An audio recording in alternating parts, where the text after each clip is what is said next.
Hi,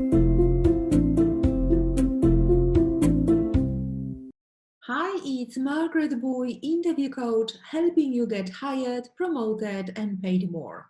Over the last 14 years, I've helped over 1,000 of job seekers get the jobs and promotions they wanted. I put up brand new videos on my YouTube channel a couple of times per month, so if you're new here, consider subscribing. When I do mock interviews with clients, I help them create strong interview answers that clearly demonstrate why they are the best person for the role. I observe how they respond and identify ways to improve before they go in for the real interview. In today's video, I wanted to talk about 4 common interview mistakes I see mid to senior level professionals make.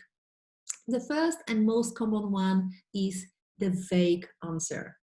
Many people give very generic, vague answers that don't make them stand out from other candidates at all.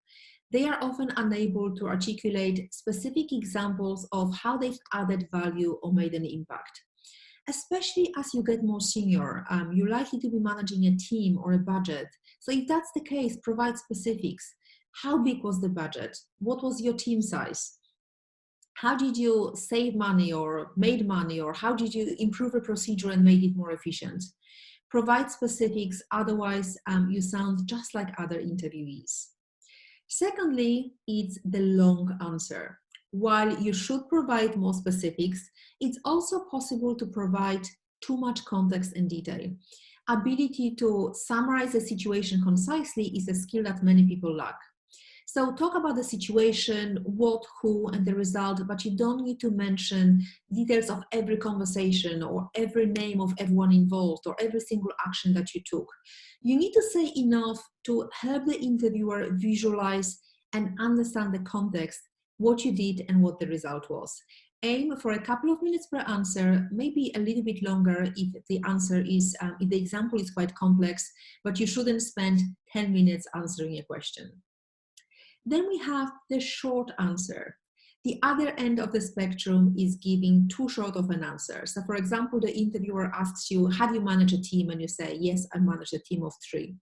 So you need to expand on this response ideally and tell them the roles those people held, what the management of this team involved, and if you mentored or coached them to a promotion or a new direction internally. And finally, examples that only show 1 or 2 strengths. So what tends to happen is that you answer the interviewer's question with examples that support just 1 skill. Perhaps you have strong communication skills, which is important for any job. So 1 or 2 examples you use in your answers should show that, but other examples you use to answer different questions should show your other capabilities, such as leadership, analytical skills, financial acumen, or whatever the competencies listed on the job description are. I hope that you found this useful, and if you want honest feedback and suggestions for improvements on your interview technique, feel free to contact me. Thank you very much for watching. Bye for now.